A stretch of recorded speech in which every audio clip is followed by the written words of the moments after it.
everyone, and thank you to John Lothian and his colleagues and CD Group for putting this group together this afternoon.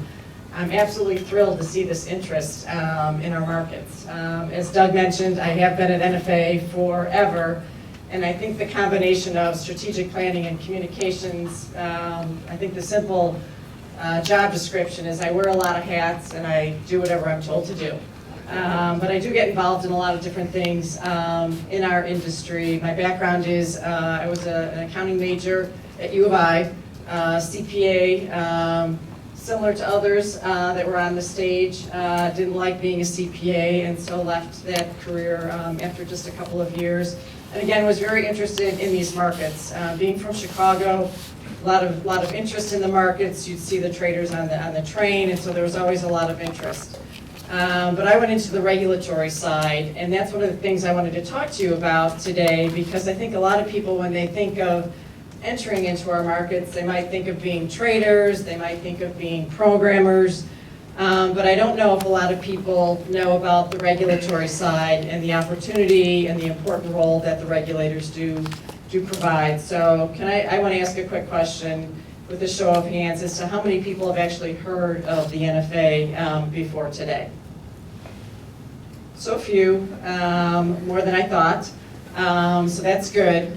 But as Doug said, we're the self-regulatory body. We're not a government regulator. We're overseen by the government, and we were created actually back in the 70s when our industry, there was a lot of fraud, there were a lot of bankruptcies, there were a lot of boiler rooms, and the industry got together and decided that we need to do something to protect the reputation of the industry and to make sure that people understood the purpose of our markets, which is price discovery and risk transfer.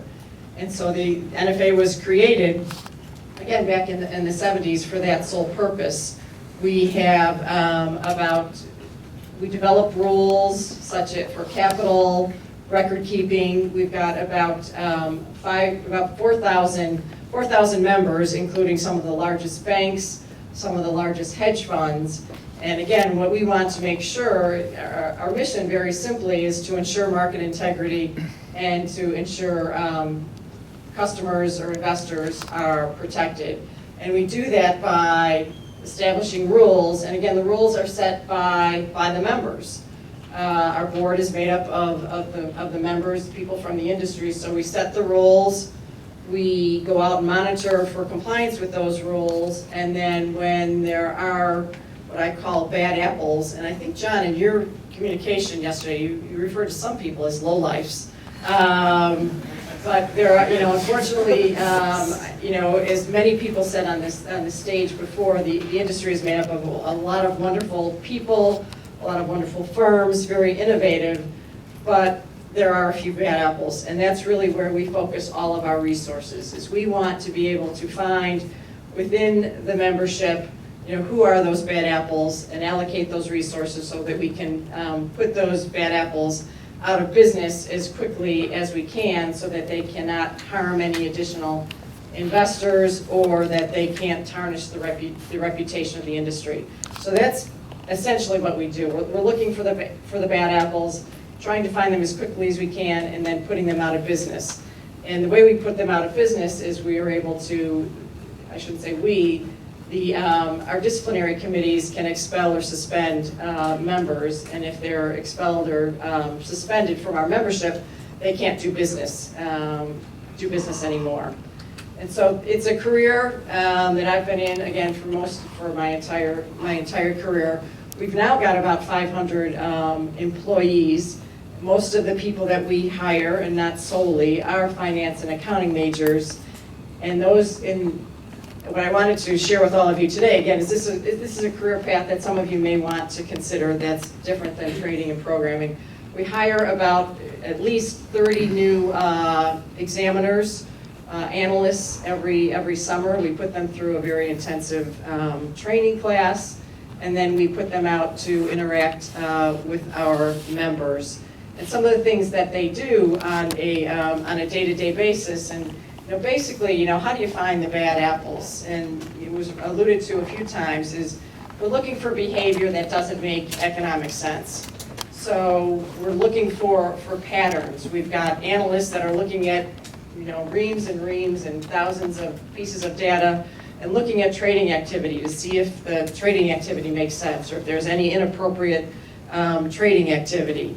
We send examiners out to visit our members to look at their processes and their internal controls, and our members are located all across the country, as well as we also have members across the world, and we just sent a few of our examiners over to London. We work with law enforcement. Again, I hate to, and I don't, everyone is saying, our industry is very strong. We have very strong, very fair markets. But again, my focus is really just to find the bad apples. And again, when we do, we want to take, and if it's appropriate, take harsh actions against them. And sometimes suspending them or expelling them from the business isn't enough. It's better that these people that are, if they're stealing or manipulating our markets, that maybe they should be turned over to law enforcement. So we work often with law enforcement. We've been very successful over the last several years in shutting down some Ponzi schemes. We've closed a number of boiler rooms over the years, and we've helped law enforcement put some of these bad apples in jail, where they should be if they have been stealing from customers. Some other things that we do, it's a very global marketplace. It's not just here in Chicago or here in the US. One of my roles, one of the many hats that I work on, is I work with a lot of the international regulators around the world.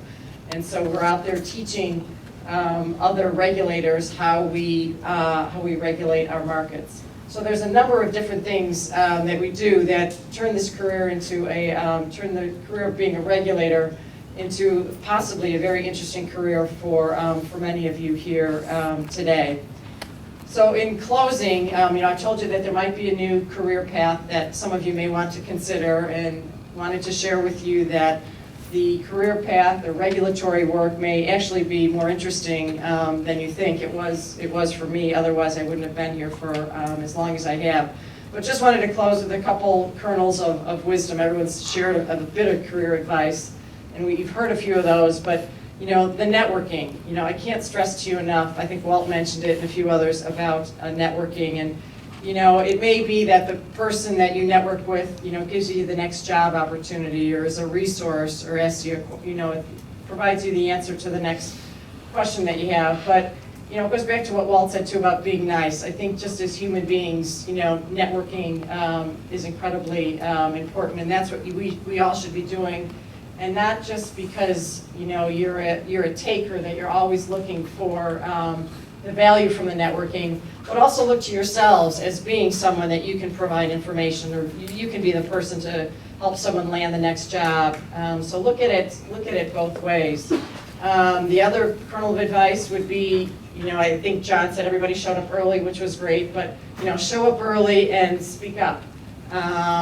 People like to hear what you have to say, and you'll meet a lot of people by showing up early. Take advantage of every single training opportunity that you can, and if people ask you to do something, raise your hand and volunteer. You really don't know where it'll lead.